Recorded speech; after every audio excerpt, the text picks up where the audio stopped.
Shabbat Shalom à tous. Parashat Bo, la paracha de la sortie d'Égypte. On va s'attarder aujourd'hui au dernier verset de la paracha, qui parle de cette mitzvah magnifique, cette mitzvah des tefillin.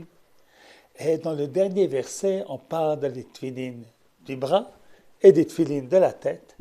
Mais il y a une anomalie dans la manière dont les choses sont écrites.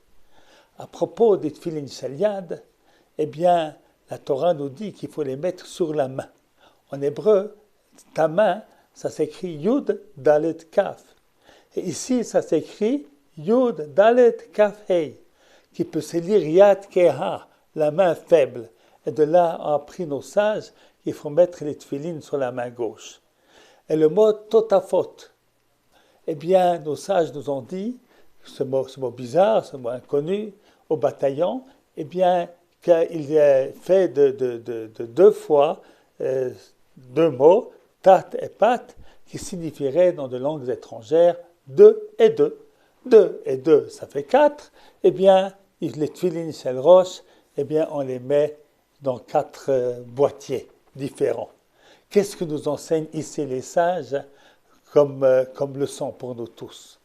Eh bien, les tefillin shel yad, yad, la main, c'est l'action. Nous devons agir dans ce monde. Mais en fait, nous sommes faibles. Nous n'avons pas beaucoup de force. Alors nous mettons les tefillin sur notre main faible pour nous rappeler notre faiblesse et que notre force, nous l'avons lorsque nous lions avec HaKadosh Baruch Hu, lorsque nous lui faisons confiance et que nous vivons selon ses enseignements. Alors, Yad Keha, cette main faible, grâce à notre lien avec HaKadosh Baruch Hu, devient une main forte et nous pouvons agir comme il se doit dans ce monde. Et le mot Totafot, c'est que les tefillin shel rosh nous enseignent, nos sages, ce n'est pas notre relation avec nous-mêmes comme les tefillin de la main, mais c'est notre relation avec l'univers tout entier. C'est ainsi que nos sages commentent le verset qui nous dit Vera'u kol amei haaretz ki shem Hashem nikra alecha v'yaru mimeka.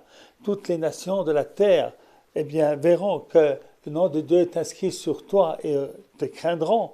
Eh bien, inscrit sur toi, nous disent nos sages, ce sont les tefillin de la tête.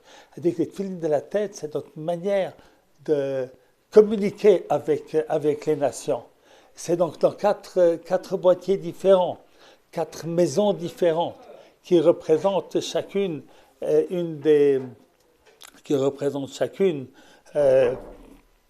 un des points cardinaux, le nord, le sud, l'est et l'ouest, c'est-à-dire notre devoir de communiquer la Torah au monde entier.